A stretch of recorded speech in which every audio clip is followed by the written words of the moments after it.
So మన లైఫ్లో ఏదో ఒక టైంలో మనం ఏదో ఒక విధంగా అది స్కూల్లో కానీ కాలేజ్లో కానీ లేకపోతే ఆఫీస్లో అయినా కూడా ఏదో ఒక విధంగా మన ర్యాంకింగ్ గురవుతాం. అంటే మన సీనియర్స్, మన పైన ఉన్న సీనియర్స్ మనల్ని ఏదో ఒక విధంగా మన రంగు చూసి బులీ చేయడం, లేకపోతే నువ్వు మనకి ఇవ్వాల్సినంత పని కన్నా ఎక్కువ ఇచ్చేసి చేయడం, ఇదంతా కూడా బాగానే ఉంటుంది. ఇదంతా వరకు కూడా అదే కాలేజ్లో అయితే మామూలుగా సీనియర్స్ బులీలు తీర్చడం ఇంతవరకు బాగానే ఉంటుంది. కానీ కేరళలో ఒక సిచ్యువేషన్ జరిగింది. అది ఎంత వరస్ట్ అంటే క్లాస్లో ఉన్న అబ్బాయిని తీసుకొచ్చి లాక్కెళ్ళి ఆ టాయిలెట్లో ఉన్న సీట్ ఏదైతే ఉందో దాన్ని నాకించారు. అంతేకాకుండా అక్కడితో ఆగకుండా దాంట్లో తలపెట్టి ఫ్లష్ చేయించారు. ఇదంతా కూడా బయట పెట్టింది ఎవరంటే ఈ ఎవరైతే చనిపోయారో వాళ్ళ మమ్మీ బయట పెట్టారు. సో ఇప్పుడు ఏదైతే వాళ్ళ అమ్మగారు బయట పెడుతున్నారో ఇది సోషల్ మీడియాలో పెట్టారనమాట. ఒక పోస్ట్ కింద లైక్ ఇన్స్టాగ్రామ్లో, ఫేస్బుక్లో ఈ పోస్ట్ అనేది thousands of lakhs of likes వస్తున్నాయి, షేర్స్ వస్తున్నాయి. సో కామెంట్స్ కూడా అందరం చేస్తారు. సో ఇప్పుడు మనం ఏ స్టూడెంట్ కోసం అయితే మాట్లాడుకుంటున్నామో మనోడి పేరు వచ్చేసి మిహిర్ అహ్మద్ అనమాట. సో ఇప్పుడు వాళ్ళ మదర్ మొత్తం ఆయనకి ఏమైతే జరిగిందో, ఏమైతే బుల్లింగ్ చేశారో, ఏమేమి చేశారో అనేది ఫేస్బుక్, ఇన్స్టాగ్రామ్ పోస్ట్లో ఇప్పుడు వైరల్ అవుతుంది అనమాట. సో స్ప్రెడ్ చేస్తున్నారు. అహ్మద్ ఎవరైతే ఉన్నారో మనోడికి 15 years ఏజ్ అనమాట.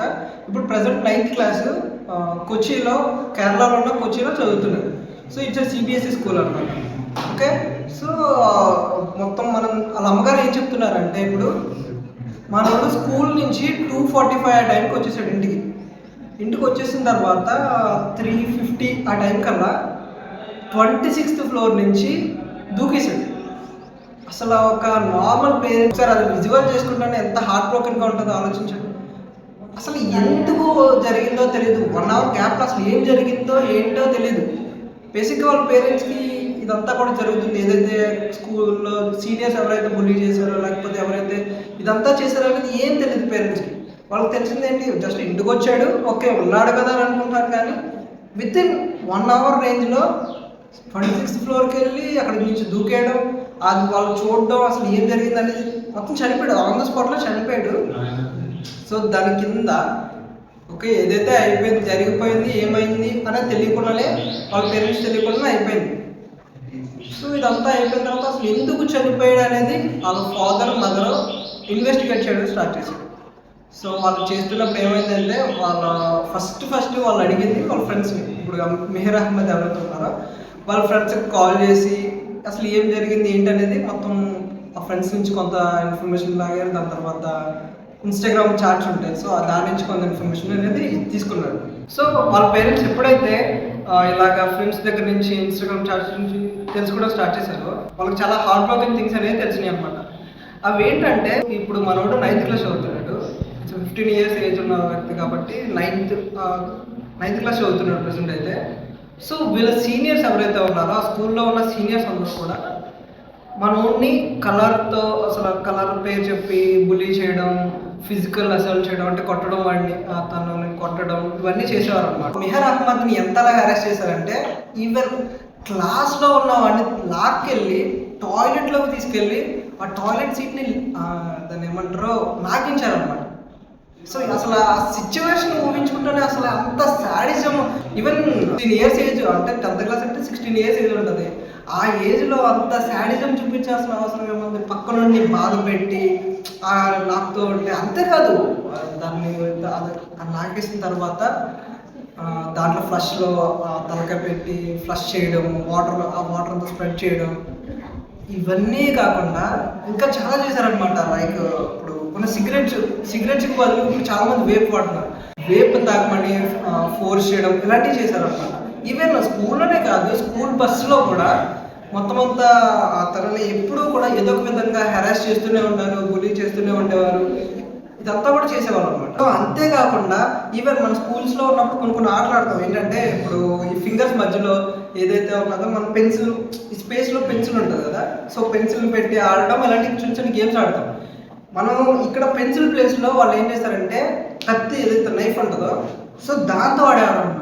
అంత క్రూయల్గా యాక్ట్ చేశారంటే వాళ్ళు. అసలు ఇంకొక విషయం నాకు హార్ట్ బ్రోకెన్, ఇది చదువుతున్నప్పుడు నాకు అసలు నిజంగా ఏడుపు వచ్చేసింది అనమాట. అదేంటంటే ఈవెన్ వాడు చనిపోయాడని ఇన్స్టాగ్రామ్ గ్రూప్లో పెడితే ఎంతలా నవ్వారంటే, ఎంత హేళన చేశారంటే దాన్ని కూడా సెలబ్రేట్ చేసుకున్నారు. ఆ సీనియర్స్ ఎవరైతే ఉన్నారో దాన్ని సెలబ్రేట్ చేసుకున్నారు. ఇవన్నీ కూడా వాళ్ళ మమ్మీ ఆ ఇన్స్టాగ్రామ్ పోస్ట్లో, ఫేస్బుక్ పోస్ట్లో విత్ స్క్రీన్ షాట్స్తో సహా పెట్టారనమాట. అంతా జరిగిన తర్వాత ఈ మెహర్ అహ్మద్ ఫ్రెండ్స్ ఎవరైతే ఉన్నారో ఒక ఇన్స్టాగ్రామ్ పేజ్ని క్రియేట్ చేశారు. జస్టిస్ ఫర్ మెహర్ అహ్మద్ అనే ఒక ఇన్స్టాగ్రామ్ పేజ్ని క్రియేట్ చేశారు. సో దాంట్లో కావాల్సిన ఎవిడెన్సెస్ అన్ని పెట్టి ఈ ఇన్స్టాగ్రామ్ పేజెస్ అనేది షేర్ చేయడం స్టార్ట్ చేశారు. కానీ విత్ ఇన్ ఎంత ఫాస్ట్గా అయితే స్టార్ట్ అయిందో అంత ఫాస్ట్గానే దాన్ని డిలీట్ చేసేసారు అనమాట. స్కూల్ యాజమాన్యం ఏదైతే ఉందో ఇప్పుడు ఈ ట్రూత్ని బయటకు రాకుండా ఆపుతున్నారు. ఈ ఇన్సిడెంట్ జరిగింది January 15th. అంటే ఇప్పటికీ మనం ఈ రోజు అయితే February 1st. నేను ఈ వీడియో రికార్డ్ చేసేది February 1st. అంటే ఆల్రెడీ 15 days అయిపోయింది, కానీ ఎలాంటి జస్టిస్ అనేది ఇంకా జరగలేదు అయిపోయి. సో ఇలా జస్టిస్ అనేది జరగకుండా ఇలా రోజులు పెరిగే కొద్దీ ఏమవుతూ ఉంటుందంటే ఎవరైతే ఆ పనులు చేశారో, ఎవరైతే హెరాస్ చేశారో వాళ్ళందరూ కూడా ఇంకా ఏవైతే ఎవిడెన్సెస్ ఉన్నాయో వాటిన్నింటినీ డిస్ట్రాయ్ చేసే అవకాశం ఉంది. నార్మల్గా మొత్తం అంతా కలెక్ట్ చేసుకుని అసలు ఏం జరిగింది ఏంటంటే ఫ్రెండ్స్ దగ్గర నుంచి కానీ, ఇన్స్టాగ్రామ్ చాట్స్ దగ్గర నుంచి కానీ విత్ ప్రూఫ్స్తో సహా తీసుకువెళ్ళి స్కూల్లో అసలు ఏం జరిగింది అనే దానికోసం మాట్లాడారనమాట.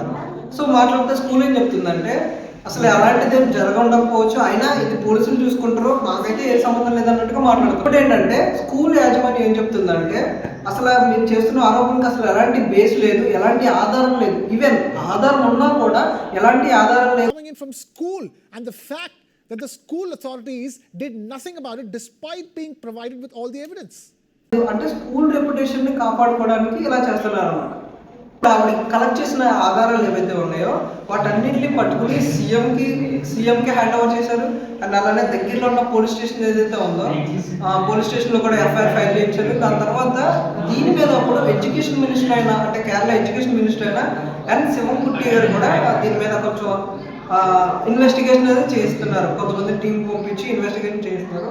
సో బేసిక్గా సిబిఎస్ఈ స్కూల్స్ ఏవైతే ఉన్నాయో వీటిలన్నింటినీ రెగ్యులేట్ చేసింది ఎడ్యుకేషన్ మినిస్ట్రీ. సో ఇలాంటి ఒక సిబిఎస్ఈ సిలబస్లో ఒక స్కూల్ పెట్టాలంటే మనకి ఖచ్చితంగా ఎడ్యుకేషన్ మినిస్ట్రీ దగ్గర నుంచి నో అబ్జెక్షన్ సర్టిఫికేట్ కావాలి. సో ఈ సర్టిఫికేట్ ఇచ్చింది ఎడ్యుకేషన్ మినిస్ట్రీ కాబట్టి వీ హోప్ ఆవిడ చేస్తున్న పోరాటం జస్టిస్ జరగాలని మనం కోరుకుందాం. చిన్నప్పుడు కూడా నా లైఫ్లో, నా పర్సనల్ లైఫ్లోనే నేను చిన్నప్పుడు నన్ను నా సీనియర్స్ ఎవరైతే ఉన్నారో వాళ్ళందరూ ఏడిపించడం, నేను ఇంటికి వెళ్ళి అంటే ఇంటికి ఏడవకుండా వెళ్ళిన రోజులు వేల మీద లెక్కలు పెట్టచ్చు అనమాట. ఎందుకంటే ఈవెన్ ఇప్పుడు సేమ్ ఈ సిచ్యువేషన్లో తీసుకుంటే మరీ అంతలాగా హెరాస్మెంట్ అనేం కాదు, కానీ టాయిలెట్ తీసుకెళ్ళి ఫస్ట్లో పెట్టడం మన తలకి అలాంటిదేం కాదు, కానీ స్కూల్లో హెరాస్ చేసేవాళ్ళు నన్ను. అండ్ అలానే అప్పుడు ఆటోస్లో వెళ్ళేవాళ్ళు అనమాట. ఆటోస్లో నన్ను సీనియర్స్ ఎవరైతే ఉన్నారో వాళ్ళు నన్ను పట్టుకుని కొట్టడం లాంటిది, లేకపోతే ఏడిపించడం గట్టిగా చేసేవాళ్ళు అనమాట.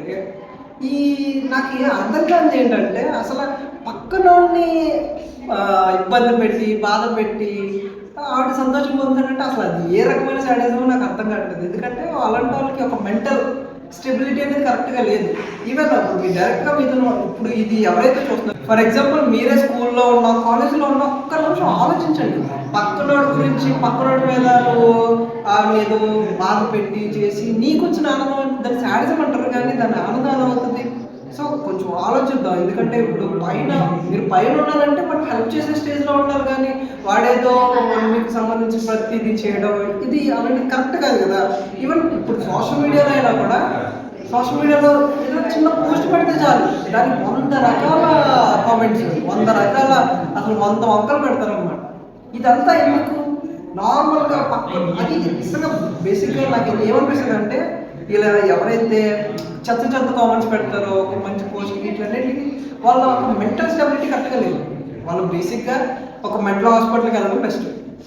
సో ఆలోచిద్దాం కొంచెం. పక్కన ఒక మాట అనే ముందు అసలు వాడు అదే మాట మనల్ని అంటే ఎలా ఫీల్ అవుతామో అది ఆలోచించుకుని పక్కన నా మాట అన్నాడు.